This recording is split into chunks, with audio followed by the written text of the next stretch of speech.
আসসালামু আলাইকুম guys, welcome to my another new video. সবাই কেমন আছেন?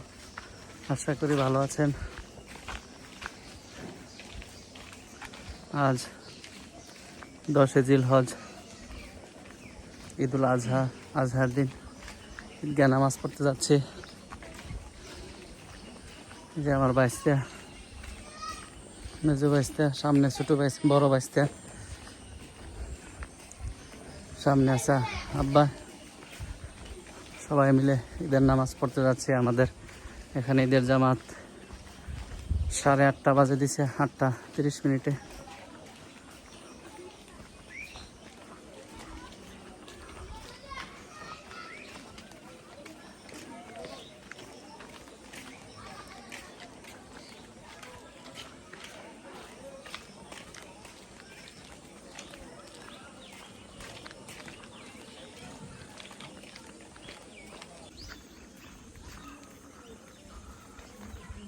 এই যে বড় বাইসে,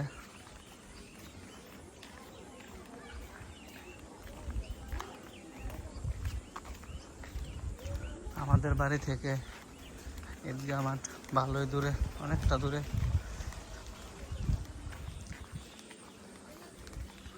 যাইতে 5 থেকে 6 মিনিট লাগে, কম বেশি লাগতে পারে, অনুমান করে বললাম।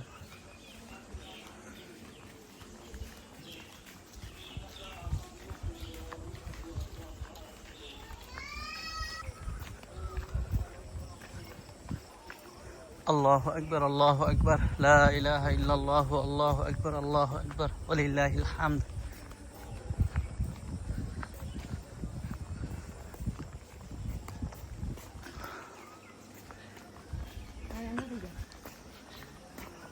ভাই স্কুলের কাছে চলে আসছে।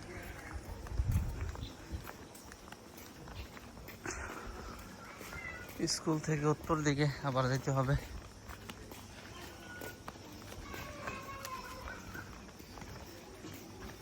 আজকে রৌদ্রোজ্জ্বল দিন, রৌদ্র আছে আজকে। আল্লাহ তাআলা যদি এরকম রৌদ্র সারাদিন থাকে তাহলে মানুষের ভোগান্তি হবে না কুরবানি দিতে। আর যদি বৃষ্টি নামে, আল্লাহ তাআলা বৃষ্টি দেয়, তাহলে একটু ভোগান্তি হবে মানুষের। আমাদের কবরস্থান।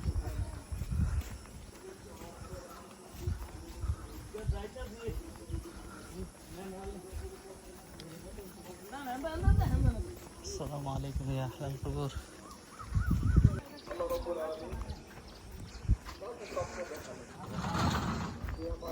আচ্ছা, কবরস্থান পার হয়ে গেছে। এই যে কবরস্থান।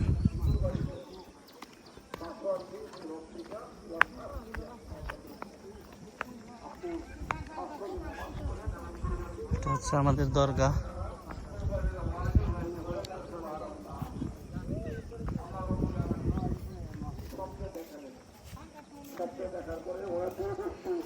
একটা পুকুর, দুটা পুকুরের মাঝখানে ভেঙে যায় রাস্তা।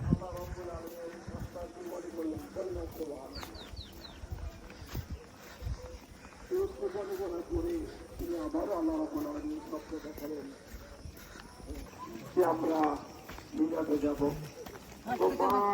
সাজিয়ে দিলেন, বাবা দিয়ে যাচ্ছে। নিয়ে যাওয়ার পর সন্তানকে বাবাই কুরবানি করতে পারে, এটা কল্পনা করা যায় না। আমরা সিদ্ধান্ত আল্লাহর হুকুম মনে করি। সন্তান রাস্তা যাওয়ার পরে তিনি কথা বললেন যে আমার পুত্র, আল্লাহ রাব্বুল আলামিন আমাকে স্বপ্নে দেখেছেন। নবীর স্বপ্ন মানে ওহী। আমি স্বপ্নে দেখেছি যে আমি তোমাকে আল্লাহ রাস্তায় কুরবানি করছি। বলেন না সুবহানাল্লাহ। সন্তান যেমন পিতা তেমন সন্তান। তিনি বললেন, আল্লাহ রাব্বুল আলামিন যদি আমাকে কুরবানি করার জন্য আল্লাহ রাব্বুল আলামিন নির্দেশ করেন, তাহলে আপনি তাই করেন।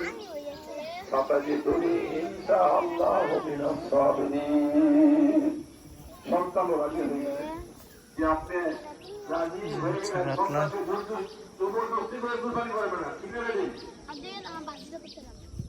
এর আগে ঘটনা ঘটেছে সময় আমি একটু মাইকতে আমাদের এলাকাতে নামাজ পড়ছে না কেউ একটু চালু করলাম। সুতরাং আল্লাহ রাব্বুল আলামিন এর আগেই খালি প্রত্যেকটা পরীক্ষাতে গোল্ডেন এ প্লাস পাইছো। সুবহানাল্লাহ। খলিল তোমাকে আমি দিলাম, যাও একটা সন্তান দান করলাম তোমাকে, ফাবাশশারনাহু বিগুলামিন হালিম, একটা উত্তম সন্তান আমি তোমাকে দান করলাম। ইব্রাহিম আলাইহিস সালাতু ওয়াস সালামের খুশি তো আর ধরে না, এত খুশি হইছেন আল্লাহ তাআলা দিলেন মা হাজেরার গর্ভে হযরত ইসমাঈল আলাইহিস সালাতু ওয়াস সালামকে। বলেন সুবহানাল্লাহ। ইসমাঈল আলাইহিস সালাতু ওয়াস সালাম হচ্ছেন এমন ব্যক্তি, এমন নবী ছিলেন তিনি, যার সিলসিলায়, যার বংশধর, যার বংশধারা থেকে কুরাইশ বংশের উৎপত্তি হয়েছে। আর এই কুরাইশ বংশ থেকেই আমাদের প্রিয় নবী হযরত মুহাম্মদুর রাসূলুল্লাহ সাল্লাল্লাহু আলাইহি ওয়াসাল্লাম এই পৃথিবীতে আগমন। ভালো দিন ছিল, ভালো ভালো নামাজ পড়ে শেষ করতে পারলাম, কোনো বৃষ্টি হয় নাই, আকাশে রৌদ্র। আর 1-2 ঘন্টা যদি ভালো রৌদ্র থাকে, দিন ভালো থাকে, তাহলে কুরবানিও সবাই শেষ করতে পারবো।